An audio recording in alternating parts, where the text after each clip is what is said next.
তোমরাও কি আমার মতো 200 থেকে 400 এসপি করতে চাও? আগে ক্যারেক্টার কম্বিনেশনগুলো দেখে নাও, তারপরে বলছি কিভাবে 400 এসপি করতে হবে। এই ক্যারেক্টার ইউজ করলে কিন্তু তোমরা প্রতি 1 কিলে 20 এসপি করে পাবা। 3 কিল করার কারণে কিন্তু আমাকে 60 এসপি দিয়ে দিছে। এখন আমার মোট এইচপি কিন্তু 290। এখান থেকে কিং শট ওপেন করলে কিন্তু তোমরা এক্সট্রা 20 এইচপি পাবা। আর এটা ওপেন করার পরে কিন্তু মুভমেন্ট স্পিড 100% বেড়ে যায়। তোমরা দেখতেই পাচ্ছ স্ক্রিনে।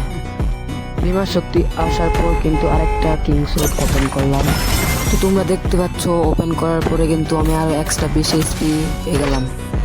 এখানে একটা এনিমি আমার সঙ্গে টিম আপ করছিল, এর জন্য আমি ওটার সাথে টিম আপ করি। আমার এইচপি দিকে লক্ষ্য করলে তোমরা কিন্তু দেখতে পারো আমার এইচপি কিন্তু 330 হয়ে গেছে।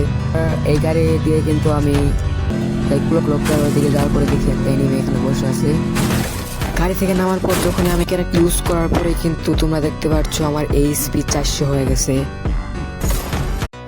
তোমরাও কি আমার মতো 200 থেকে 400 এসপি করতে চাও? আগে ক্যারেক্টার কম্বিনেশনগুলো দেখে নাও, তারপরে বলছি কিভাবে 400 এসপি করতে হবে। এই ক্যারেক্টার ইউজ করলে কিন্তু তোমরা প্রতি 1 কিলে 20 এসপি করে পাবা। 3 কিল করার কারণে কিন্তু আমাকে 60 এসপি দিয়ে দিছে। এখন আমার মোট এইচপি কিন্তু 290। এখান থেকে কিং শট ওপেন করলে কিন্তু তোমরা এক্সট্রা 20 এইচপি পাবা। আর এটা ওপেন করার পরে কিন্তু মুভমেন্ট স্পিড 100% বেড়ে যায়। তোমরা দেখতেই পাচ্ছ স্ক্রিনে। বিমার শক্তি আসার পর কিন্তু আরেকটা কিং শট ওপেন করলাম। তো তোমরা দেখতে পাচ্ছ ওপেন করার পরে কিন্তু আমি আরো এক্সট্রা 20 এইচপি পেয়ে গেলাম।